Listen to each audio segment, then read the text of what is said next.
You know, I feel kind of bad because a lot of people have been telling me, oh, your hair looks really nice and it's getting so long, but I just kind of have to tell them that, you know.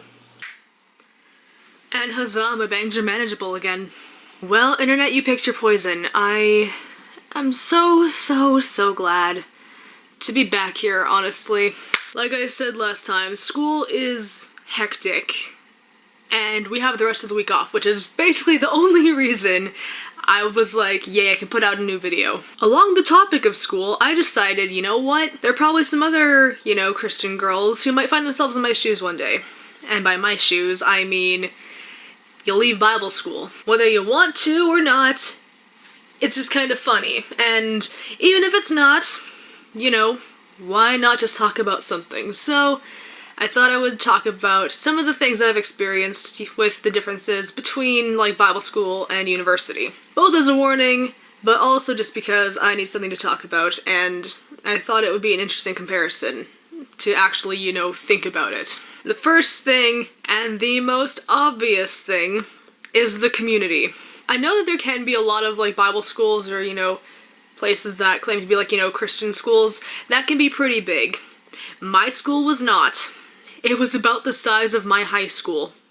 So it was very easy to adjust. But the thing is, a lot of times with Bible school, because the whole concept essentially is they want to, like, you know, build up people of God, and because it also involves, you know, building each other up, and, you know, you live on campus for the most part, if not usually in a small town, you kind of tend to, you know, be familiarized with a lot of people, even if you don't know everyone by name. So when I went to university, you can bet that the reality of my community life was smacked out of me. Bible school, about 2,000 students. University, about 15,000 students. I swear, I just crawled back into my shell that I had built in high school.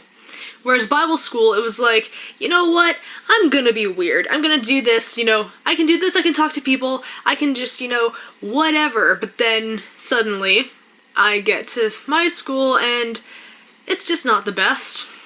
You know, it's not that I stopped doing the things I do in Bible school, but the thing is, I never know who to talk to.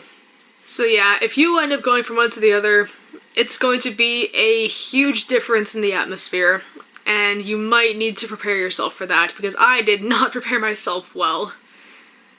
I think I thought that I'd be okay with it because, you know, I'd be in my hometown, I would be with friends, I'd have my cousin there. Like, I would already know people, but the thing is, they might not exactly always be there for you to hang out with. You guys probably have different schedules. You might have days where, you know, your schedules don't even intertwine, so you might have to, like, deliberately make plans outside of school, which is already irritating enough. Number 2, the big, scary, bad one. Oh dear, I can't. Why is that so funny to me? Profs might use those 4-letter words. It's kind of hilarious, actually, because when I went back to, like, the secular school system, I was almost baffled, because I was like, oh wait, people say, oh yeah, I forgot, people use that word, oh gosh, my prof uses that word. Like, let's just be real, it was funny, because in high school, profs might sometimes say some of those evil 4-letter words, but the thing is, they can only go so far with some of them, so they don't use, you know, the big bad ones, whereas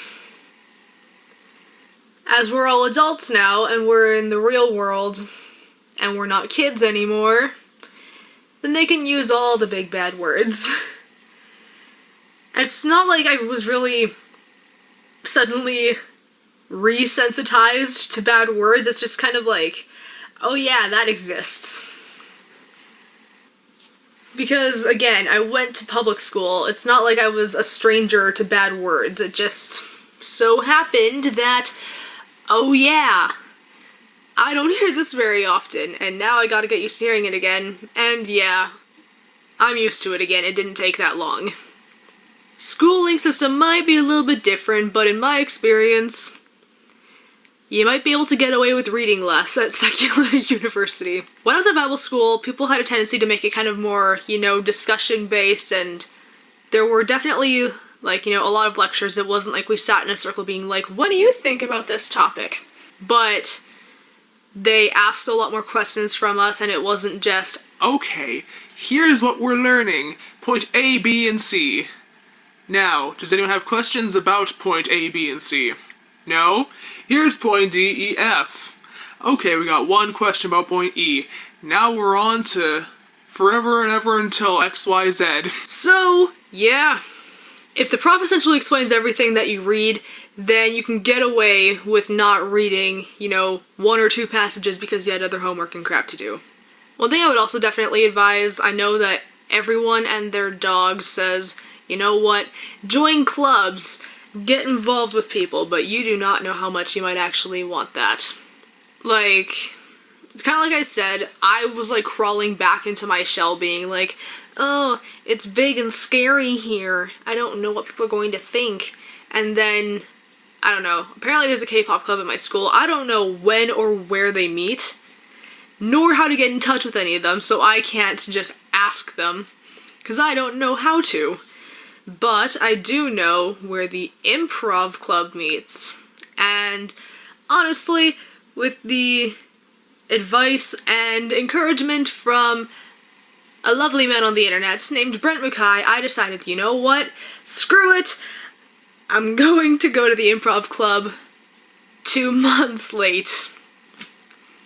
But it was great. Honestly, we played a lot of games that I definitely remembered from, you know, high school drama class. I was definitely rusty. So, oh well, that will just, you know, get better the more I go there. But honestly, it was great. I laughed a lot. It was just great to, you know, be stupid around other people. And to just act in like super dumb ways. Like we had this one thing that we were doing where we basically started to like do a scene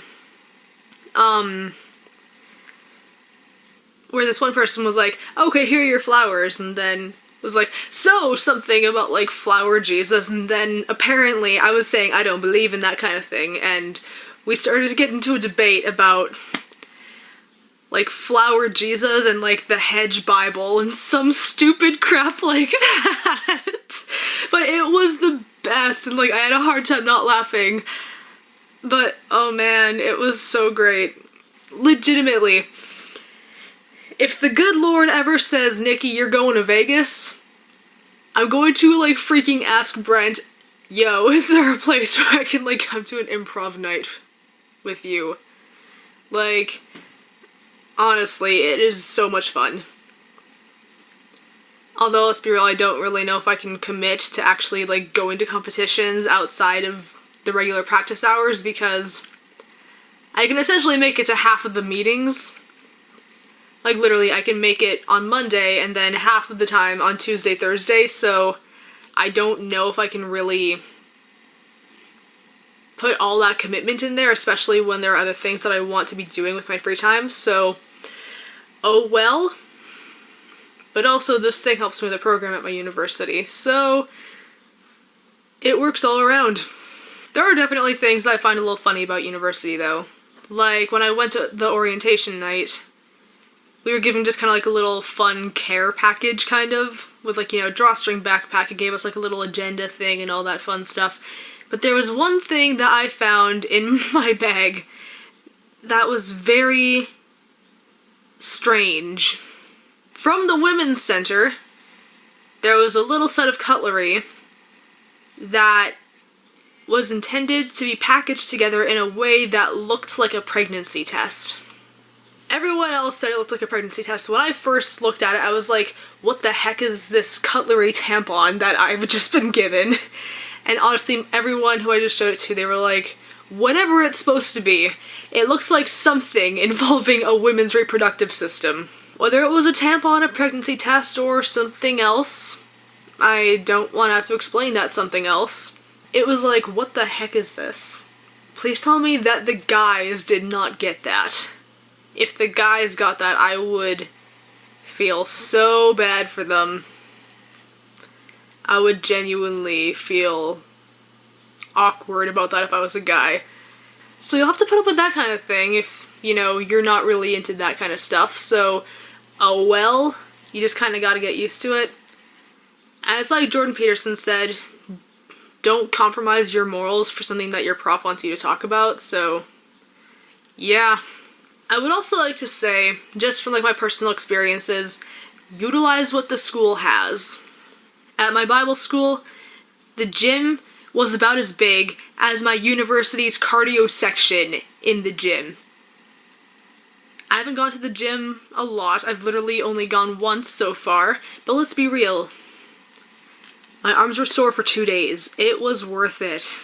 But that's just been my experience as of lately. Also, fun little slight update, kind of.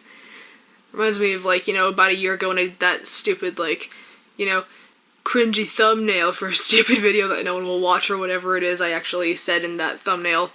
But yeah, university update, I guess.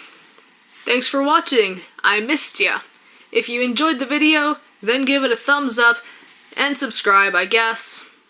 I can't say I'll be that consistent as I once was, but like I said, I have the week off. I'll try and film more. So I will talk to you guys later, because you survived.